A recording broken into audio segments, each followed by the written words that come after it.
A+2 സ്വാഗതം. ഈ channel ഒരു സാമൂഹിക പ്രതിബദ്ധതയുള്ള ഒരു ചാനലാണ്. ജനങ്ങളെല്ലാം അറിഞ്ഞിരിക്കേണ്ട വ്യത്യസ്തമായ വിഷയങ്ങളെല്ലാം അവതരിപ്പിച്ചു കൊണ്ടുള്ള എപ്പിസോഡുകളാണ് ഈ ചാനലിൻ്റെ പ്രത്യേകത. എല്ലാ ദിവസവും 6 മണിക്ക് ഈ ചാനൽ അത്തരത്തിലുള്ള വിഷയങ്ങൾ നിങ്ങളുടെ മുമ്പിൽ അവതരിപ്പിക്കുന്നുണ്ട്. ഇന്ന് പ്രധാനമായും ഒരു കാര്യം നിങ്ങളുമായി ഡിസ്കസ് ചെയ്യുന്നു. മറ്റൊന്നുമല്ല, ഇപ്പോൾ ഓണം വരാൻ പോവുകയാണ്. 3 ആഴ്ച കഴിയുമ്പോൾ നമുക്ക് ഓണത്തിന് വരവേൽക്കാനുള്ള സമയമായി. എന്താണ് നമ്മുടെ കേരളത്തിൽ ഇപ്പോഴുള്ള സ്ഥിതി? ഓണം നമുക്ക് സന്തോഷകരമാക്കാൻ കഴിയുന്ന സാഹചര്യങ്ങൾ എന്തെങ്കിലും ഈ സംസ്ഥാനത്ത് ഉണ്ടോ? ഇതാണ് ചോദ്യം. ഈ ചോദ്യത്തിന് ആദ്യത്തെ ഉത്തരം തന്നെ നൽകാം. സാമൂഹിക സുരക്ഷാ പെൻഷൻ നമ്മുടെ നാട്ടിൽ ഇനിയും പൂർണ്ണമായും എല്ലാ മാസവും കൃത്യമായും കൊടുക്കാൻ കഴിയാത്ത ഒരു സർക്കാരാണ് നമ്മളെ നയിച്ചു കൊണ്ടിരിക്കുന്നത്. സാമൂഹിക സുരക്ഷാ പെൻഷൻ്റെ ഏറ്റവും ഒടുവിൽ ലഭിക്കുന്ന റിപ്പോർട്ട് അനുസരിച്ച് ഇപ്പോൾ 3 മാസത്തെ കുടിശ്ശികയുണ്ട്. ജൂലൈ വരെയുള്ള കുടിശ്ശിക, മെയ്, ജൂൺ, ജൂലൈ. പക്ഷേ ഓണത്തിന് ഈ 3 മാസത്തെ കുടിശ്ശികയെങ്കിലും ഒരുമിച്ച് കൊടുക്കും എന്നുള്ള പ്രതീക്ഷ എല്ലാവർക്കും ഉണ്ടായിരുന്നു. ഓണമായതുകൊണ്ടാണ്. നിരവധി പാവപ്പെട്ട ആളുകൾക്ക് ഓണം ആഘോഷിക്കാൻ 3 മാസത്തെ തുക ഒരുമിച്ച് കിട്ടിയിരുന്നെങ്കിൽ വളരെ പ്രയോജനകരമാവുമായിരുന്നു. പക്ഷേ ഇപ്പോൾ സർക്കാരിൻ്റെ ഒടുവിലത്തെ ഉത്തരവനുസരിച്ച് 2 മാസത്തെ മാത്രം, മെയ്, ജൂൺ മാസത്തെ സാമൂഹിക സുരക്ഷാ പെൻഷൻ മാത്രമാണ് നാളെ മുതൽ വിതരണം തുടങ്ങുന്നത്. 1 മാസത്തെ അപ്പോഴും പെൻഡിങ്ങാണ്. ഇത് മാത്രമല്ല കാര്യം, നിങ്ങൾ ആലോചിച്ച് നോക്കുക. നമ്മുടെ സംസ്ഥാനത്ത് അടുത്ത കാലത്ത് നിലവിൽ വന്നൊരു കാര്യമുണ്ട്. എന്താണ് അത്? പെട്രോൾ വിലയ്ക്ക് സെസ് കൂട്ടി. എന്താണ് പറഞ്ഞത്? അത് സാമൂഹിക സുരക്ഷാ പെൻഷൻ കൃത്യമായും കൊടുക്കുന്നതിന് വേണ്ടിയാണ് സെസ് എന്നാണ് പറഞ്ഞിരുന്നത്. എന്നിട്ടോ ഈ വർദ്ധിപ്പിച്ച 2 രൂപയുടെ പ്രയോജനം, ലിറ്ററിന് 2 രൂപയുടെ വർധനവാണ്. ആ പ്രയോജനം സാമൂഹിക സുരക്ഷാ പെൻഷൻകാർക്ക് കിട്ടിയോ? ഇല്ല എന്നല്ലേ നമുക്ക് പറയാൻ കഴിയുക. മറ്റൊരു കാര്യം നിങ്ങൾ ഓർക്കണം. നേരത്തെ എന്താ പ്രഖ്യാപനങ്ങൾ ഉണ്ടായത്? എല്ലാ വർഷവും 100 രൂപ വെച്ച് സാമൂഹ്യ സുരക്ഷാ പെൻഷൻ കൂട്ടും എന്നായിരുന്നു. കൂട്ടിയോ? കൂട്ടിയില്ല. കഴിഞ്ഞ 2 വർഷത്തെ ബഡ്ജറ്റിലും ആ പ്രഖ്യാപനം ഉണ്ടായില്ല. എല്ലാ മാസവും കൃത്യമായും കൊടുക്കും എന്ന് പ്രഖ്യാപനം നടത്തി. ചെയ്തോ? ചെയ്തില്ല. അപ്പോൾ സാമൂഹ്യ സുരക്ഷാ പെൻഷൻ പോലും കൃത്യമായും കൊടുക്കാത്ത ഒരു സർക്കാരായി നമ്മുടെ സർക്കാർ മാറിയിരിക്കുന്നു. വിമർശിക്കുമ്പോൾ എല്ലാ വിമർശനത്തിനെയും രാഷ്ട്രീയമായി മാത്രം കാണരുതേ എന്നുള്ളതാണ് അപേക്ഷ. നമ്മുടെ ഈ സംസ്ഥാനത്ത് ജീവിക്കുമ്പോൾ നമ്മുടെ ചുറ്റുമുള്ള കാര്യങ്ങളോട് പ്രതികരിക്കാനുള്ള സ്വാഭാവികമായ ഒരു ധർമ്മനീതി നമുക്കുണ്ട്, ധർമ്മബോധം നമുക്കുണ്ട്. ആ ബോധം ഉള്ളപ്പോഴാണ് നമ്മളെല്ലാം ശരിക്കും ശരിയായ ഒരു പൗരനാകുന്നത്, സാമൂഹിക അവബോധമുള്ള ഒരു പൗരനായി മാറുന്നത്. അതിൻ്റെ അടിസ്ഥാനത്തിലാണ് A+2 ഇത്തരം കാര്യങ്ങൾ നോക്കിക്കാണുന്നത്. ആർക്കു വേണ്ടിയും ഞങ്ങൾ ശുപാർശ ചെയ്യുകയോ ആരെയും വിമർശിക്കുകയോ ചെയ്യുകയല്ല. പക്ഷേ യാഥാർത്ഥ്യം എന്തൊക്കെയാണെന്ന് നിങ്ങൾ മനസ്സിലാക്കിയിരിക്കണം എന്നുള്ളത് കൊണ്ടാണ്. നിങ്ങൾ ആലോചിച്ച് നോക്കൂ, ഇപ്പോൾ എന്താണ് കടമെടുപ്പ് സർക്കാരായി മാറിയിരിക്കുന്നു. എത്ര കോടിയാണ് കേന്ദ്രത്തിൽ നിന്നും കടമെടുത്തുകൊണ്ടിരിക്കുന്നത്? കടമെടുപ്പിൻ്റെ ഒരു തുടർക്കഥ മാത്രമാണ് ഇപ്പോൾ വരുന്ന പത്രവാർത്തകൾ, മീഡിയാസിൽ വരുന്ന എല്ലാ ന്യൂസും അത്തരത്തിലുള്ളതാണ്. സർക്കാരിനെ സംബന്ധിച്ച് ഒരു കടമെടുപ്പ് പ്രക്രിയയാണ് നടന്നുകൊണ്ടിരിക്കുന്നത്. ഇതൊക്കെ എങ്ങനെ സംഭവിച്ചു? ഈ സംഭവിച്ചതിൻ്റെ പിന്നിലുള്ളത് ആരുടെ മിസ്മാനേജ്മെൻറ്റാണ്? ഈ നാട്ടിലെ ജനങ്ങളാണോ ഇത് ഉണ്ടാക്കിയത്? ഈ ജനങ്ങളുടെ ഒരു ഭാഗത്തു നിന്നുണ്ടായ എന്തെങ്കിലും വീഴ്ച കൊണ്ടാണോ ഈ ധനകാര്യ മാനേജ്മെൻറ്റ് ഇങ്ങനെ ഇത്രത്തോളം അധപ്പതിച്ച് കഴിഞ്ഞത്? കാരണം നിങ്ങൾക്ക് മനസ്സിലാക്കുക, ഇതെല്ലാം ദൂർത്തടിക്കുകയായിരുന്നു. എന്തിനൊക്കെയാണ് ദൂർത്തടിക്കുക? റിട്ടയർ ചെയ്ത ഉദ്യോഗസ്ഥന്മാർക്ക് മുഴുവൻ പുനർനിയമനം, ഈ വേണ്ടാത്ത ആവശ്യമില്ലാത്ത തസ്തികകൾ വീണ്ടും വീണ്ടും ഉണ്ടാക്കുക, വിദേശ യാത്രകൾ അങ്ങനെ നെടുനീളത്തിൽ നടത്തുക, എല്ലാ തരത്തിലും ദൂർത്തിൻ്റെ മേഖലയിലേക്ക് കൂടുതൽ സർക്കാർ കടന്നു കയറിയത് വഴി ഉണ്ടായ അപജയമാണ് ഇന്നത്തെ ഈ ശോചനീയ സ്ഥിതിയുടെ കാര്യം എന്ന് മനസ്സിലാക്കുക. ലൈഫ് മിഷൻ പദ്ധതി പാവങ്ങൾക്ക് വീട് കൊടുക്കാൻ വേണ്ടി പ്രഖ്യാപിച്ച പദ്ധതിയാണ്. ആ പദ്ധതി ഇഴഞ്ഞു നീങ്ങുകയാണ്. ഇഴഞ്ഞുമല്ല, അതിൻ്റെ ഏറ്റവും വലിയ മോശപ്പെട്ട ഒരവസ്ഥയിലാണ്. 5 കൊല്ലത്തിനകം 5 ലക്ഷം പേർക്ക് വീട് കൊടുക്കുമെന്ന് പ്രഖ്യാപിച്ചിട്ട് അതിൻ്റെ പകുതി പോലും ഇതുവരെ കൊടുക്കാൻ കഴിഞ്ഞിട്ടില്ല. ഇടയ്ക്കിടയ്ക്ക് കുറേ കണക്കുകൾ വരും. ഈ കണക്കുകൾക്കൊന്നും ഒരു സ്ഥിരീകരണമില്ല. ആളുകൾ 1-ാം ഗഡു കൊടുത്തവന് 2-ാം ഗഡു കിട്ടുന്നില്ല, ആളുകൾക്ക് 2-ാം ഗഡു കിട്ടിയാൽ 3-ാം ഗഡു കിട്ടുന്നില്ല. ഈ ബെനഫിഷ്യറീസ് ലിസ്റ്റിൽപ്പെട്ട ആളുകളെല്ലാം കാത്തിരിക്കുകയാണ്. ദിനം പ്രതിയാകട്ടെ അവർക്ക് വീടിന് വേണ്ടി ചെലവാക്കേണ്ടി വന്ന തുക അത് വർദ്ധിച്ചും വരുന്നു. വിലക്കയറ്റം കാരണം അത് വർദ്ധിച്ചു വർദ്ധിച്ചു വരുന്നു. ഇപ്പോൾ ഓണക്കാലത്ത് നമ്മൾ വെജിറ്റബിൾസിനൊക്കെ നമുക്ക് വലിയ വില കൊടുക്കേണ്ടിയിരുന്നു. അരി വില കുതിച്ചു കയറുകയാണ്. മാവേലി സ്റ്റോറുകളിലും മറ്റ് സർക്കാർ സ്ഥാപനങ്ങളിലും ശരിയായ രീതിയിൽ എല്ലാ വസ്തുക്കളും ഇല്ല. ഉണ്ട് എന്ന് അവകാശപ്പെടുമ്പോഴും അവിടെ പോയി നോക്കുമ്പോൾ അവിടെ ഒന്നും കിട്ടാനില്ല. ഇപ്പോൾ ഓണത്തിന് കിറ്റ് കൊടുക്കുമോ എന്ന് ചോദിച്ചപ്പോൾ ഭക്ഷ്യവകുപ്പ് മന്ത്രി പറഞ്ഞ മറുപടി നിങ്ങൾ കേട്ടോ. സർക്കാരിന് എപ്പോൾ തോന്നും അപ്പോൾ കൊടുക്കും.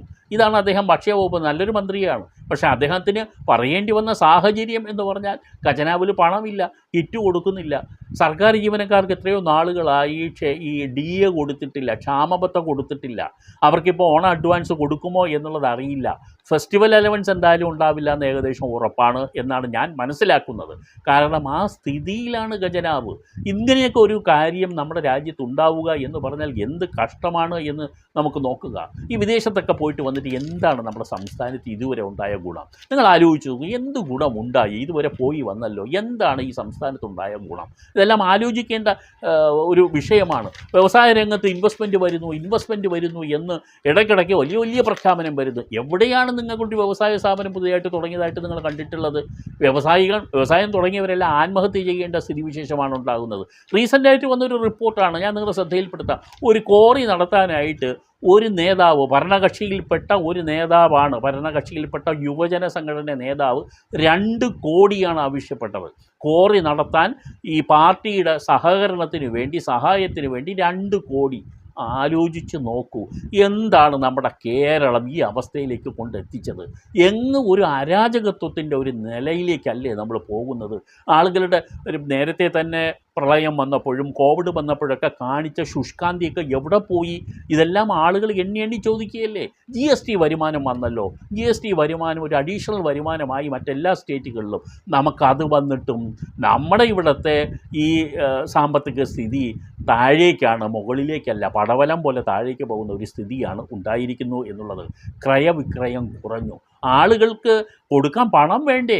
ഇപ്പം മദ്യം വാങ്ങാൻ പോലും ആളുകളുടെ എണ്ണത്തിൽ കുറവ് വന്നിരിക്കുന്നു. ആളുകളുടെ കയ്യിൽ കാശില്ല. ആ സ്ഥിതി വന്നപ്പോൾ ട്രാൻസാക്ഷൻ കുറയുന്നു. സാധനങ്ങൾ വാങ്ങുകയും ഫ്ലോ വരണ്ടേ മാർക്കറ്റിനകത്ത്? ആളുകളുടെ കയ്യിൽ പണം വരുമ്പോൾ ആളുകൾ കൊടുക്കും, വാങ്ങലും. ഇത് നടന്നാലല്ലേ രാജ്യത്തിൻ്റെ ഒരു ഫ്ലോ ഉണ്ട്, എക്കണോമിക് ഫീൽഡിനകത്തൊരു ഫ്ലോ ഉണ്ടാവുകയുള്ളൂ. അതും ഇപ്പോൾ ഏകദേശം ഒരു വല്ലാത്ത അവസ്ഥയിലേക്ക് ഒരു ഫ്രീസ്ഡ് അവസ്ഥയിലേക്ക് വന്നിരിക്കുന്നു. അതിൻ്റെ ക്രയവിക്രയ ശേഷി ആളുകളിൽ കുറഞ്ഞപ്പോൾ അതിൻ്റേതായ മാറ്റം നമ്മുടെ സാമ്പത്തിക മേഖലയിൽ വരുന്നു. സ്ഥലം വാങ്ങാൻ ആളില്ല. സ്ഥലം വിൽക്കാൻ വേണ്ടി നടന്നു കഴിഞ്ഞാൽ വില കിട്ടുന്നില്ല. സ്ഥലവില താഴേക്ക് പോകുന്നു. എന്തുകൊണ്ടാണ് റിയൽ എസ്റ്റേറ്റ് മേഖല സ്തംഭിച്ചത്? അതിനെ സംബന്ധിച്ച് അതുമായി ബന്ധപ്പെട്ട രജിസ്ട്രേഷൻ ഫീസ് കൂട്ടി, ഫേസ് വാല്യൂ കൂട്ടി.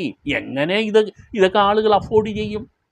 മറുവശത്ത് ഓരോ രീതിയിലുള്ള ഫീസുകൾ വർദ്ധിപ്പിക്കുന്നു. സർക്കാരിന് കിട്ടുന്നത് മുഴുവൻ പിഴിഞ്ഞു വാങ്ങുക.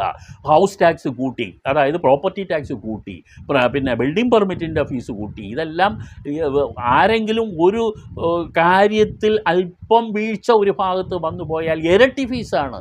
സാധാരണ രീതിയിൽ ഫൈൻ എന്ന് പറഞ്ഞാൽ ഒരു ഫൈൻ നിശ്ചയിക്കും, ആ ഫൈൻ ആയിരിക്കും. പക്ഷേ ഇതല്ല, ഫൈനും ഇരട്ടി ഫൈനിൻ്റെ ഫൈനും ഒക്കെയാണ് വാങ്ങിച്ചു കൊണ്ടിരിക്കുന്നത്. സംരംഭം തുടങ്ങി എന്നൊക്കെ പല കാര്യത്തിൽ വീമ്പ് പറയുന്നുണ്ട്. എവിടെ സംരംഭം തുടങ്ങി, ആര് തുടങ്ങി എന്നുള്ളതാണ്. പകുതിയിലേറെ കടകൾ ഇപ്പോൾ കോവിഡിന് ശേഷം അടഞ്ഞു കിടക്കുകയാണ്. നിങ്ങൾ നോക്കിയാൽ അറിയാം നാട്ടിൽ എത്ര കടകൾ പുതിയതായി തുടങ്ങുകയല്ല, ഉള്ളത് പൂട്ടിപ്പോകുന്ന അവസ്ഥയാണ്.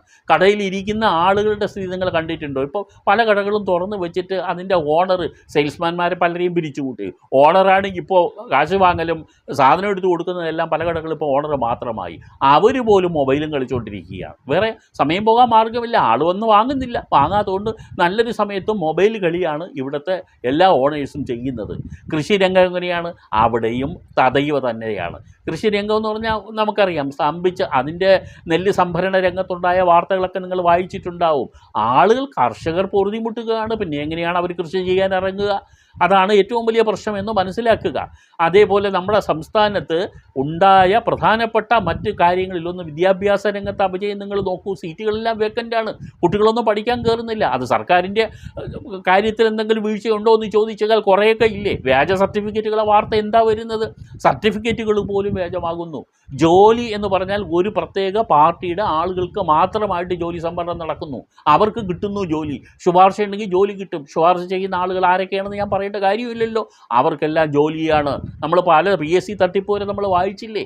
പലതും നമ്മൾ അറിയുന്നത് വളരെ മോശപ്പെട്ട ഒരു ചിത്രമാണ് നമ്മുടെ സംസ്ഥാനത്ത് ഇപ്പോൾ നമുക്കൊരു സാധാരണ മനുഷ്യനെ സംബന്ധിച്ച് നോക്കിക്കാണുമ്പോൾ ഇതാണ് കാണുന്നത്. പല ആളുകളുടെയും ജോലി നഷ്ടപ്പെട്ടു. പിന്നെ വിദ്യാഭ്യാസ മേഖലയിലുള്ള മൂല്യച്യുതി സംബന്ധിച്ചു.